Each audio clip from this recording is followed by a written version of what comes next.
Karine Becbédé, bonjour. Bonjour.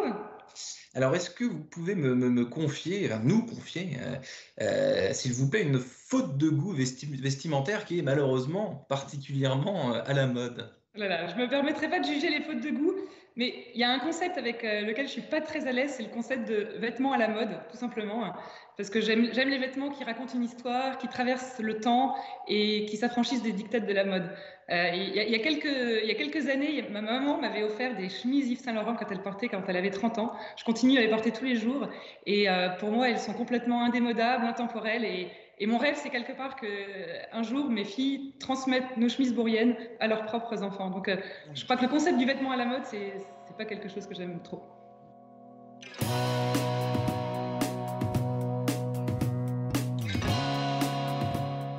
Bonjour à tous et bienvenue au Talk Décideur du Figaro en visio avec aujourd'hui Karine Becbédé qui souhaite que les vêtements aient plusieurs vies et qu'on puisse les transmettre, qui est DG de la marque de chemise Bourrienne, qui est également le nom d'un hôtel particulier du 10e arrondissement de Paris qui abrite son showroom, sa boutique, une marque de chemise qui a une particularité, justement, tous les modèles sont blancs, il y a zéro couleur chez Bourrienne.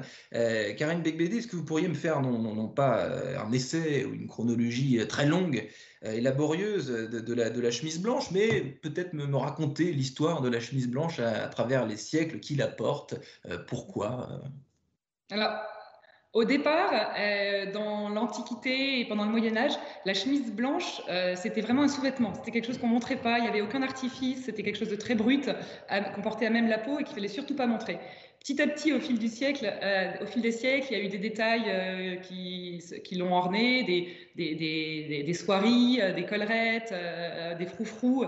Et c'est seulement au 19e siècle que c'est vraiment devenu un élément phare dans le vestiaire, pour le vestiaire masculin et un élément de différenciation sociale aussi.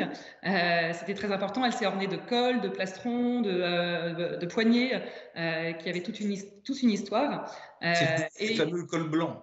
c'était les fameux cols blancs. Et pour la femme également, ça a été un élément clé de l'émancipation de la femme. De nombreuses actrices hollywoodiennes ont commencé à porter une chemise blanche comme un outil presque politique et d'émancipation de la femme. Donc Donc, ouais, c'est une pièce qui est très intéressante parce qu'elle elle raconte vraiment une histoire à travers les siècles. Et la elle a chemise été toujours, blanche. elle a toujours été, il y a eu beaucoup de symbolique derrière la chemise blanche. Ouais, la chemise blanche au début c'est pour les hommes et c'est devenu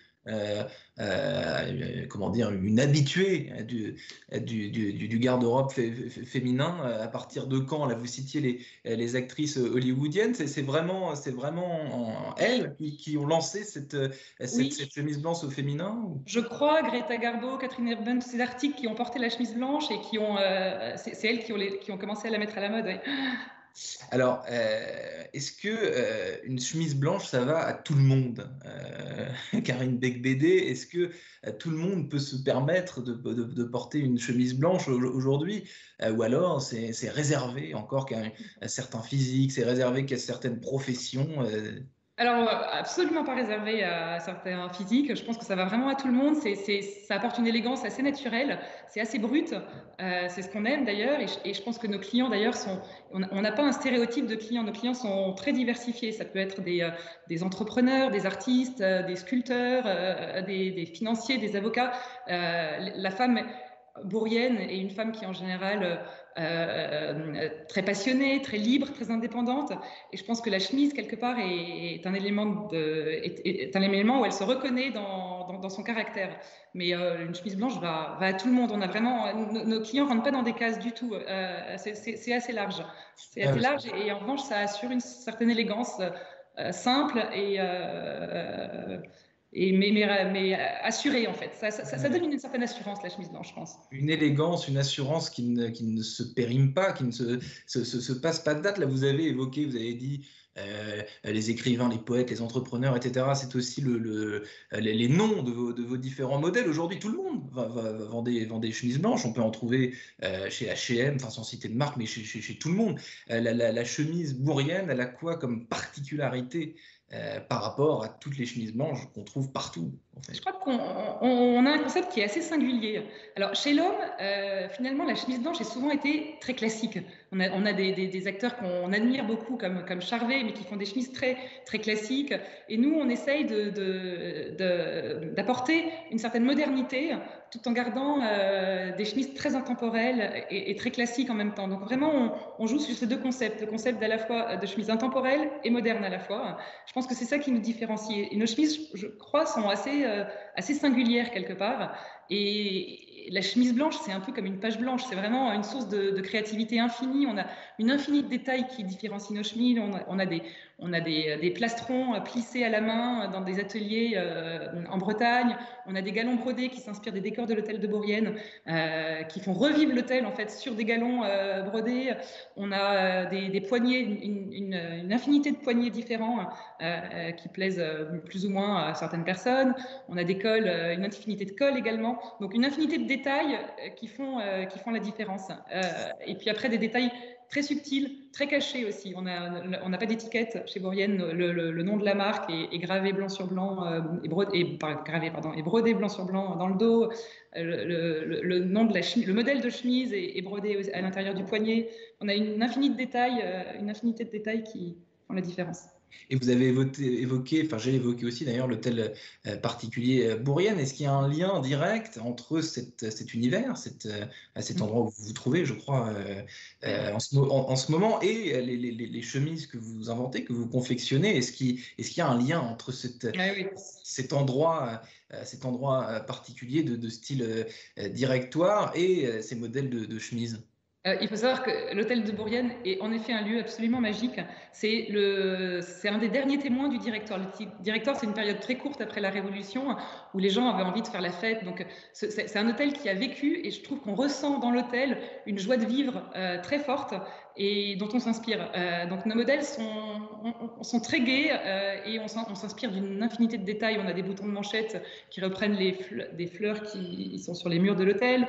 On a des carrés de soie qui reprennent les plafonds de l'hôtel.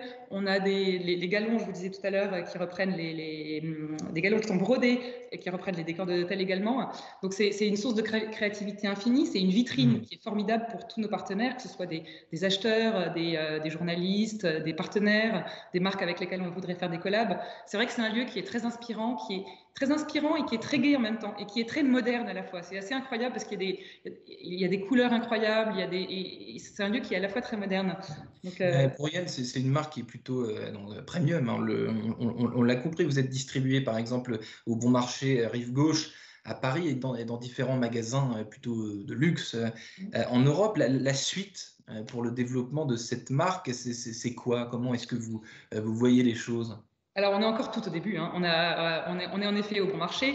On a réussi une implantation assez rapide sur le marché japonais. On est dans 45 points de vente au Japon et dans des très très beaux points de vente. On est dans les équivalents du Bon Marché là-bas. On a un corner de 25 mètres carrés chez Tomorrowland. Donc on a une très belle vitrine au Japon. Dans le reste du monde, je dirais, il y a encore tout à faire. On est en train de développer les Émirats, la Belgique, l'Italie. On est très peu présent encore aux États-Unis, mais on a des ambitions là-bas. Enfin, je crois on a deux piliers de croissance. C'est l'international et évidemment le digital. Le digital, on a commencé à se structurer l'année dernière. On a profité un peu du confinement et de cette période qui était un peu plus calme pour se structurer sur le digital. Donc, on a mis en place plein d'outils. Et aujourd'hui, je crois qu'on est prêt. Je crois qu'on est prêt pour accélérer. On teste des campagnes digitales qui commencent à prendre. On a des produits qui se vendent bien sur Internet. On est référencé également chez Matches Fashion, qui est le grand acteur du luxe dans le digital. Et aujourd'hui, on fait plus de 50% de notre chiffre sur le digital, entre notre site Internet propre et Matches Fashion. Et donc, c'est clairement un vecteur de croissance important parce que ça nous permet de nous développer sans trop de capitaux et de façon organique assez rapide. Donc, on est très confiant sur ce canal. Karine Becbédé, vous parlez de capitaux. Vous avez une solide expérience dans les fonds d'investissement, la financière Arbevel, je crois. Est-ce que cette expérience dans les fonds, dans la finance, ça vous aide aujourd'hui à mener cette aventure de Oui, la oui, bien sûr. chemise bourrienne. Oui, oui. J'ai passé en effet précédemment presque 10 ans à gérer un fonds de small cap coté. Donc, je passais mon temps à rencontrer des entrepreneurs parce que j'investissais dans des petites sociétés cotées. Donc, je rencontrais des patrons. Et je pense que depuis toujours, j'ai été baignée dans cet univers entrepreneurial. Mon père était avocat, il a monté sa cabinet d'avocat très tôt. Charles a créé sa première boîte, j'avais moins de 25 ans. Donc, je pense que et les aventures entrepreneuriales me fascinent.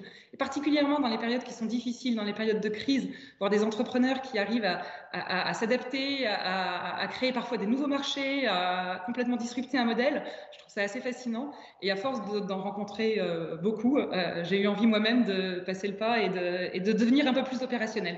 Mais c'était très utile et j'ai adoré mon métier de gestionnaire. Et ce que j'aimais particulièrement, c'était les aventures humaines et les aventures entrepreneuriales qui se cachaient derrière chacun des projets. Et je Et pense que Dieu c'était sait qu'il fascinant. existe, Dieu sait qu'il existe, Karine Becbédé, des entrepreneurs qui sont obligés, par la force des choses, de rebondir en ce moment avec cette crise sanitaire qui n'en finit plus. Je vous remercie infiniment, vous, d'avoir répondu à mes questions pour le Talk Décideur du Figaro. Je vous souhaite une excellente fin de journée. Donc, à bientôt, peut-être à l'hôtel de Bourrienne ou à la terrasse d'un café Avec plaisir. Ouais. quand Je la vous invite libération. à l'hôtel de Bourrienne. À bientôt. À bientôt, bonne journée.